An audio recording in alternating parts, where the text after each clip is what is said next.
gbogbo àwọn olólùfẹ́ àlàáfíà àti àwọn tí ó fẹ́ ìrẹ́pọ̀ àti ìṣọ̀kan láàrin àwọn olórin fújì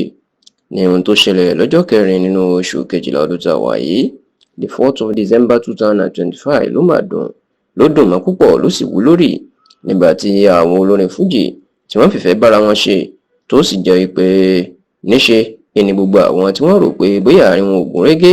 tàbí ìjà wà láàrin wọn ni wọ́n tó fi ìfẹ́ náà fi bára wọn lò pọ̀ tí wọ́n sì ṣe ara wọn ní ọ̀kan ṣoṣo.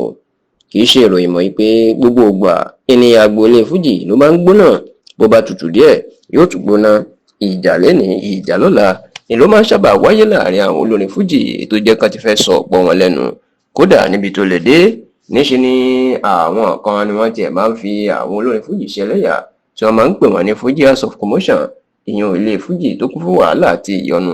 Ṣùgbọ́n lẹ́nu ọjọ́ mẹ́ta yìí níṣe ló dàbí pé àlàáfíà ti wá padà o, nítorí pé ọ̀pọ̀ àwọn gbajúmọ̀ olórin fújì tó jẹ́ pé àárín wọn ò kúrégé wọ́n ti ń bára wọn ṣe, wọ́n sì ti ń ṣe dáadáa síra wọn. Ṣùgbọ́n lẹ́nu oṣù mélòó kan sẹ́yìn ìní awuyewuye tó jáde wípé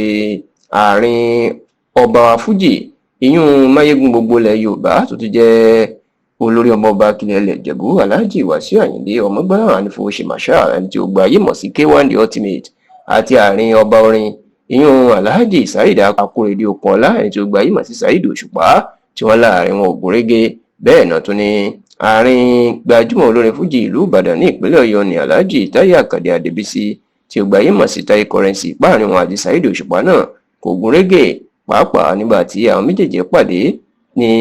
oṣù díẹ̀ sẹ́yìn tí Táyé Currency tó ń bá Saheed Òṣùpá ṣàwàdà pé kì í ṣe bàbá òun nídìí iṣẹ́ orin, ẹ̀gbọ́n lásán ni ló jẹ́ fún òun. Ṣá gbogbo awuyewuye ìlú màdìtàn ló parẹ́ lọ́jọ́bọ̀ tí í ṣe tọ́ọ̀sì ọ̀sẹ̀ tá a wà yìí ní Mórí Oko Ọlá Park tó wà ní agbègbè Lagos Island ní ìpínlẹ̀ Èkó,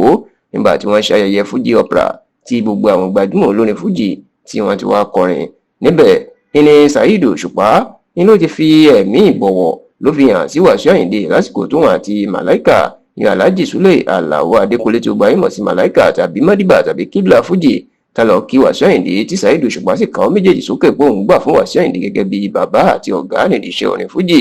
Lẹ́yìn ilé oní Táyé Currency àti Saheed Òṣùpá náà pàdé, bẹ́ẹ̀ ni wọ́n jọ ṣàwàdà tó sì fi yé gbogbo ayé pé kò sí ìjà kankan láàrin wọn o, kò sì sí èdè àìyedè kankan ní àárín àwọn. Yàtọ̀ sí Saheed Òṣùpá, Wasiu Ayinde, Màláìkà àti Táyé Currency, àwọn olórin fújì míì tó tún kọrin bẹ̀ àwọn ni bíi Alhaji Abbas Akande tí ó gba ìmọ̀ sí Obesere tàbí ọmọ Arápálá, àwọn bíi Alhaji Sulaiman Adio tí ó gba ìmọ̀ sí Atayẹwẹ, Shanko Rasheed àti àwọn olórin míì bẹ́ẹ̀.